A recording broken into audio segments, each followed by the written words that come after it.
Good morning बच्चों। Good morning. Hello. Good morning. Good morning ma'am. Good morning बच्चों, कैसे हो? ठीक हो सब? मैम अच्छे हैं। यस सब मैम। ठीक है। ठीक है बेटा, आपने फीचर लेखन, निबंध लेखन ये कर लिए हैं। Yes ma'am. कुछ लेखन आपके रह गए हैं। जब हम अपने मन के भावों को व्यक्त करते हैं तो उसके कुछ माध्यम होते हैं और उसके कुछ तरीके होते हैं। जैसे जब हम पत्र लिखते हैं तो पत्र में हम क्या करते हैं बच्चों, हम अपने मन की अभिव्यक्ति पत्र के द्वारा प्रस्तुत करते हैं। फीचर लेखन में क्या होता है? फीचर लेखन में आपको समझा चुकी हूँ पहले। फीचर लेखन आपको पता है? किसी को नहीं पता? किसे कहते हैं फीचर लेखन? फीचर एक सृजनात्मक मनोरंजक शैली में लिखी गई अभिव्यक्ति है जो कल्पना प्रधान हो सकती है, जिसमें हम चित्र डाल सकते हैं, ग्राफ डाल सकते हैं और जो वास्तविकता है उसे लिख सकते हैं, अपनी अनुभूतियां लिख सकते हैं। लेकिन जो निबंध है उसमें हम अपने विचारों को विस्तृत रूप से किसी एक टॉपिक पर शीर्षक को लेकर प्रस्तुत करते हैं। और जो एक गद्य प्रधान का मतलब है गद्य की अभिव्यक्ति करते हैं। जो एक गद्य प्रधान विचार प्रधान शैली है, अभिव्यक्ति है, उसे हम क्या कहेंगे? आलेख।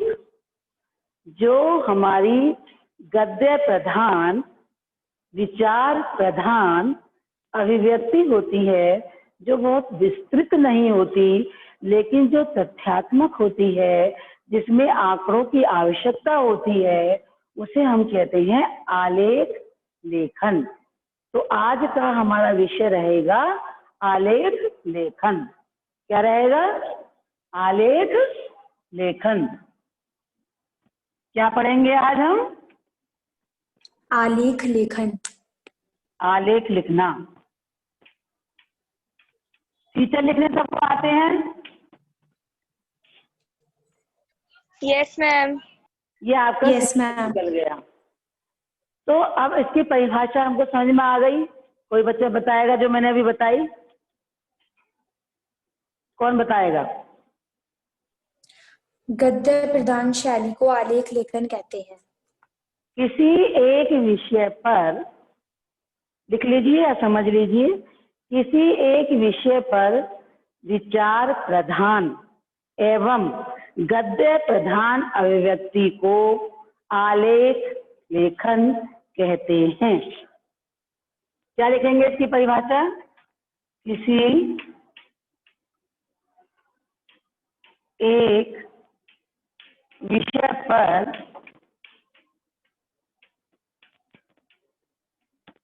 गद्य प्रधान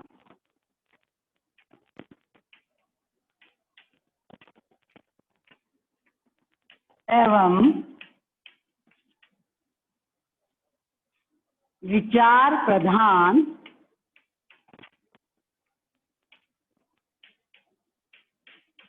अभिव्यक्ति। अभिव्यक्ति का मतलब समझते हो? अभिव्यक्ति माने? यस मैम, का तरीका। अभिव्यक्ति माने प्रकट करना, बताना, बोलना। आलेख कहलाता है।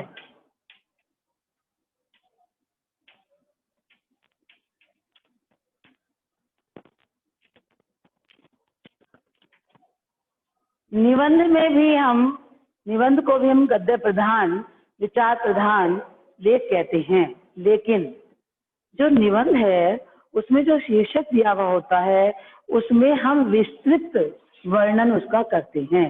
लेकिन आलेख में हम संक्षेप में तथ्यात्मक और विचार आंकड़े सहित अपने विचारों को प्रकट करते हैं। बिल्कुल क्लियर हो गया आलेख लेखन किसे कहते हैं। अब आलेख लेखन के अंग, आलेख लेखन के 4 अंग विषय प्रमुख हैं। कौन कौन से प्रमुख हैं? एक है भूमिका, जैसे निबंध में भी हम भूमिका देते हैं। दूसरा है विषय का प्रतिपादन। तीसरा है उसका निष्कर्ष, उसकी तुलनात्मक चर्चा। इस प्रकार 4 हम इसमें अंग रखेंगे।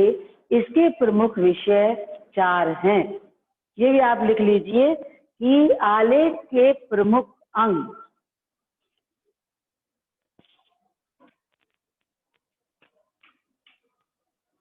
आलेख के कौन कौन से अंग बताए मैंने आपको? नंबर 1 भूमिका। भूमिका, प्रस्तावना जैसे कहते हैं, हमें उससे संबंधित भूमिका रखनी पड़ेगी। नंबर 2 क्या बताया था अभी? प्रतिपादन। विषय का प्रतिपादन।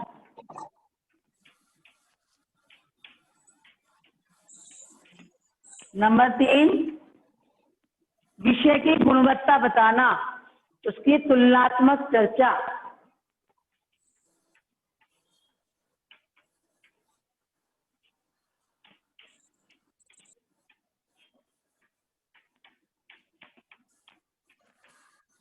नंबर 4 क्या होगा बच्चों? निष्कर्ष, उसका निष्कर्ष क्या निकला।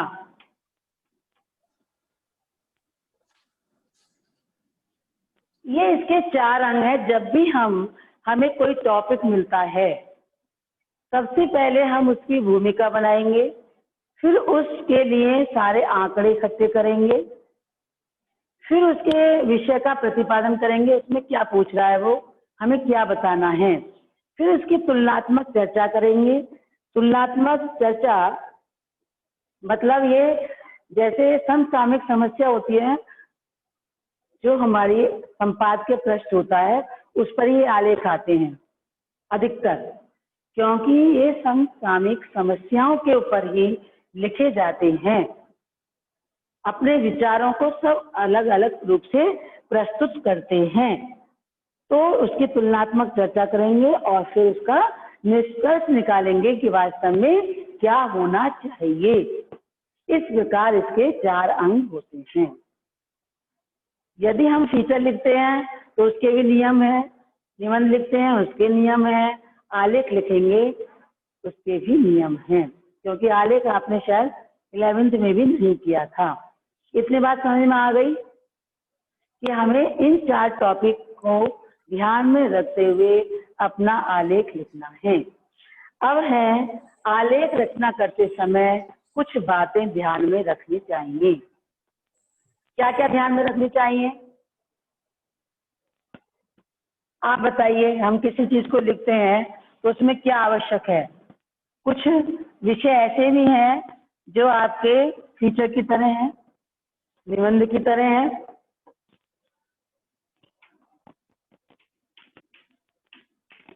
आलेख ये अपनी कॉपी पे लिखेंगे, अभी आलेख आपने करा नहीं है, ये भेजा ही नहीं गया अभी तक। आलेख लेखन करते समय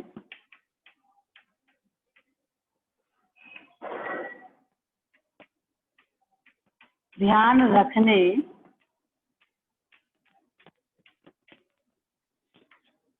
योग्य बातें।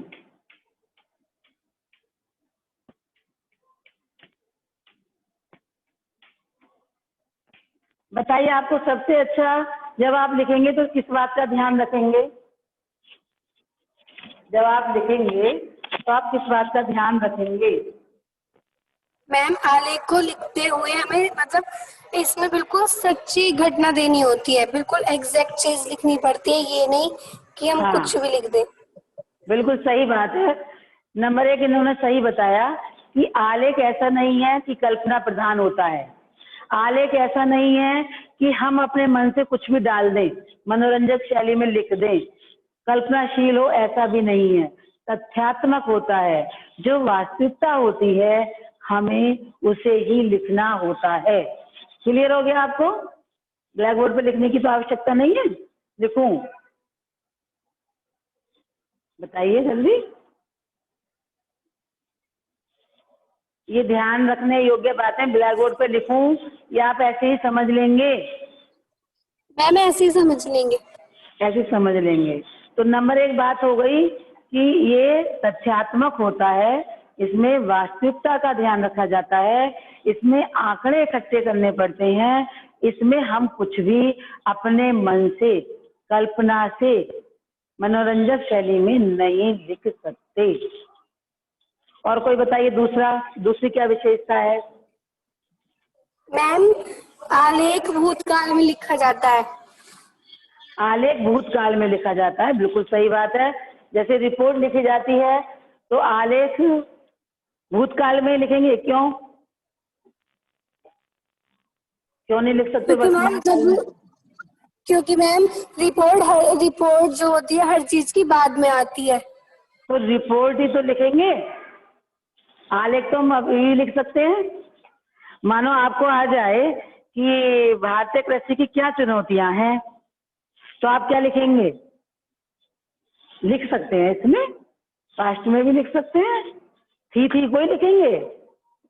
अब क्या वर्तमान में हो रहा है उसमें भी लिख सकते हैं। ठीक है? विषय वस्तु से संबंधित, एक तो इसमें विषय वस्तु के पहले तथ्यात्मक आंकड़े इकट्ठे करने होते हैं, और दूसरा इसे संक्षेप में लिखना होता है। में लिख सकते हैं ना? क्या लिख सकते हैं? पास्ट और प्रेजेंट मैम दोनों में लिख सकते हैं ना, पास्ट और प्रेजेंट? ये तो हम लिख सकते हैं, जरूरी नहीं पास्ट में लिखें। आलेख तो यदि हमें वर्तमान में दिया जाएगा तो आलेख लिखिए, तो लिखेंगे, क्यों नहीं लिखेंगे। अभी मैं आपको एक आलेख पढ़ के बताऊंगी और एक समझाऊंगी आपको आलेख, एक आपको घर के लिए करने के लिए दूंगी, उसमें होमवर्क डाल के आप करेंगे। ठीक है? आलेख संक्षिप्त होता है क्योंकि इसलिए कल्पना प्रधान नहीं होता, इसमें कुछ मनोरंजक शैली नहीं होती, तथ्यात्मक होता है। तो इसे हमें जितनी बात हमें पता है, जितनी वास्तविकता हुई है, उतना ही हम इसे लिखते हैं। इसमें हम अपने मन से कुछ भी नहीं लिखते।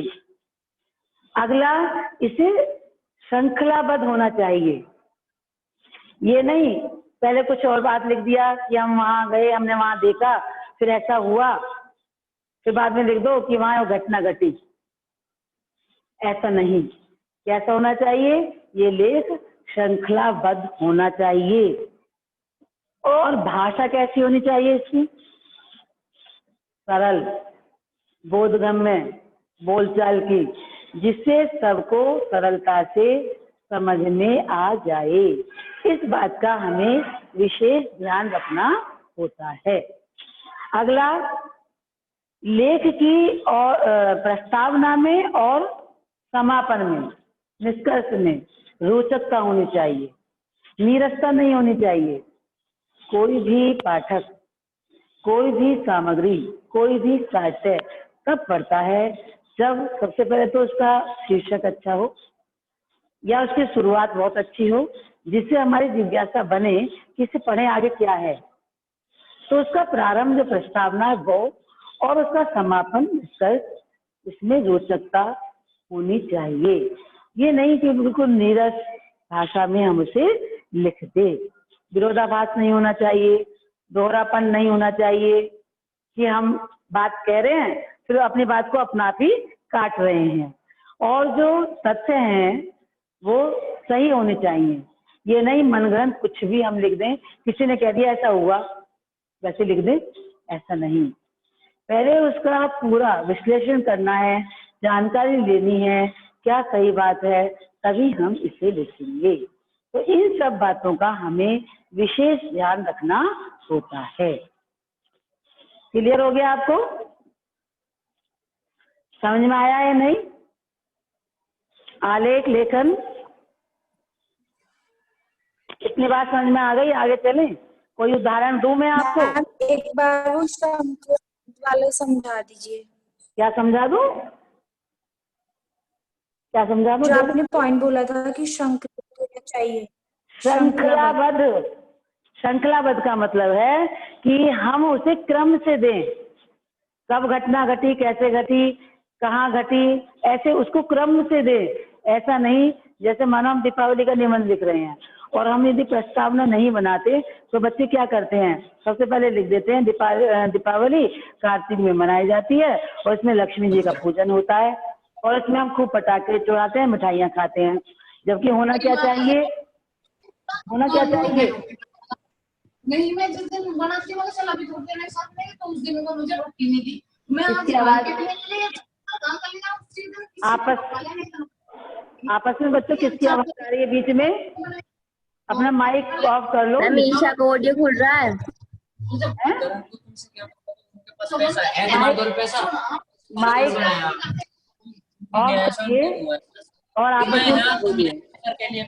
नौकरी करो नहीं मरो, क्योंकि तुमने ना जीवन में कुछ करा ना कुछ कमाया, इसलिए तुम नौकर हो, नौकर थे, नौकर हो। कौन बोल रहा है?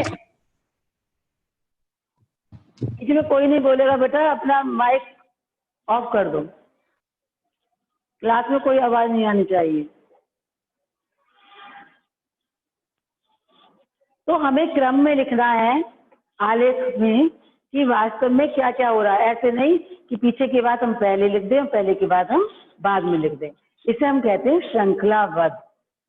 भूमिका, एक बार अंग समझ लीजिए। जो भूमिका है उसमें क्या होता है कि भूमिका शीर्षक के अनुरूप होनी चाहिए। जो हमारा शीर्षक है उसके अनुरूप ही हमें उसकी भूमिका या प्रस्तावना देनी है। यह न बहुत लंबी होनी चाहिए न बहुत संक्षिप्त होनी चाहिए, लेकिन शीर्षक हमारा स्पष्ट हो जाए इतनी होनी चाहिए। दूसरा है विषय का प्रतिपादन। विषय के प्रतिपादन में उसका आकार, उसका वर्गीकरण और उसका रूप और उसका क्षेत्र। देखो ये आलेख जो है अनेक क्षेत्रों में लिखे जाते हैं।